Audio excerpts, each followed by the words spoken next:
को छोड़ सकें। जब तक हम रजोगुण और तमोगुण को छोड़ेंगे नहीं, तब तक हमारी आध्यात्मिक प्रगति बन सकती नहीं है, हो सकती नहीं है। इसलिए पूजा में जो भी चीज का उपयोग होता है, वाद्य की दृष्टि से, गंध की दृष्टि से, शब्द की दृष्टि से, स्वाद की दृष्टि से, गंध की जो भी बातें का उपयोग होता है, सारी बातें सात्विकता की ओर हमें ले जाती है। इसलिए घंटारा वगैरह होता है वो ऐसा ही है। मैं कई बार एक उदाहरण देता हूं। एक जगह पर ऐसा हुआ था, एक रिटायर मतलब निवृत्त सैनिक था। राजा के यहां पहले सैनिक के तौर पर नौकरी करता था, फिर रिटायर हो गया। तो बेचारा परिवार में रहता था, बूढ़ा था, लाठी लेकर चल सकता था, बिना लाठी चल नहीं सकता, इतनी उम्र हो गई थी उसकी। धीरे से खड़ा होता, धीरे से बैठता। तो उसके बगल में उसके एक परिवार रहता था, एक मियाँ जी रहते थे। जब वो बात करता मियाँ जी को, मैं जब युद्ध में जाता था, एक हाथ में तलवार होती, एक हाथ में भाला होता, और इतने तेज घोड़े पर सवार होकर चलता, अगर दुश्मन सामने आ जाता, एक झटका मारता और उसके 2 टुकड़े हो जाते। मियाँ कहता, बात छोड़, तेरे से खड़ा भी तो नहीं हुआ जा सकता, अभी तो बिना लाठी तो चल भी नहीं सकता है, और बोलता ऐसा करता था।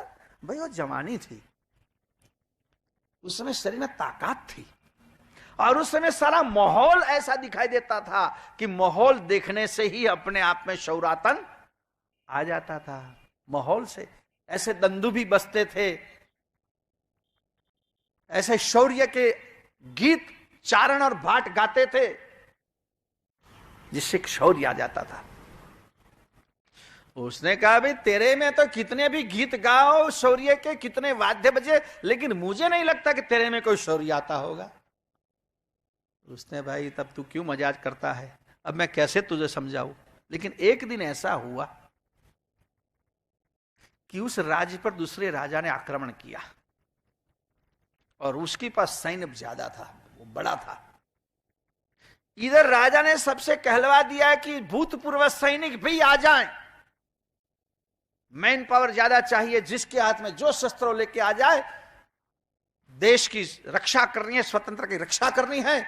और उसी तरह के दंदू भी बज गए, उसी तरह के जो भाट चारण लोग भी गीत सुनाने लगे कि देश के लिए, राष्ट्र के लिए हम अपना प्राण न्यौछावर करें, वगैरह वगैरह। और ये बूढ़ा सैनिक बूढ़ा था, लेकिन माहौल देखकर उसमें एकदम शौर्य आ गया। तलवार निकाल कर निकल पड़ा, वो लाठी फेंक दी उसने। तब जाते जाते उसकी बीबी ने कहा कि आप में आज शौर्य आ गया, लेकिन पड़ोसी को जरा दिखाते जाइए शौर्य भी क्या होता है, क्योंकि बार बार बोलता है। निकल गए बाहर। तब तो मियां बेचारा अपनी बकरी को घास चरा रहा था, और बकरी एक छड़ से बांधी थी। उसने शरीर में छड़ उखाड़ लिया, और उखाड़ के उस मियां के गले में ऐसे डाल के इंग्लिश 8 बना दिया, ऐसे डाल के, और फिर गया। युद्ध पूरा हो गया, जीत हो गई, वापस आ गया। मियाँ कहता है, भैया मान गए तुम्हारा शौर्य, लेकिन इसको सीधा करो और निकालो। उसने बोला, फिर अब दंदू भी बढ़ेंगे तब सीधा होगा, अब तो मुश्किल है। अब तो ये सुनना पड़ेगा।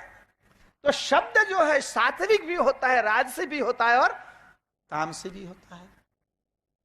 गंध राजसी भी होती है, तामसी भी होती है, सात्विक भी होती है। तो यहां जो जो चीज का उपयोग किया है, वो सारी चीजें सात्विक होती है। इसलिए भोजन भी सात्विक, प्रसाद भी सात्विक, याद रखो। तब हमारे में सात्विक बढ़ती है। लेकिन हमें अपने जीवन को सात्विक बनाने के लिए नियम लेना चाहिए कि हरदम हम जो भी चीज का उपयोग करेंगे, वो सारी बातें सात्विक ही होगी। तामसी और राजसी चीज को आप बाद करो।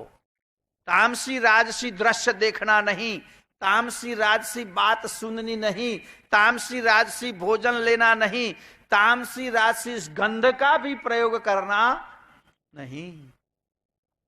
हम सात्विक चीज का ही प्रयोग करेंगे।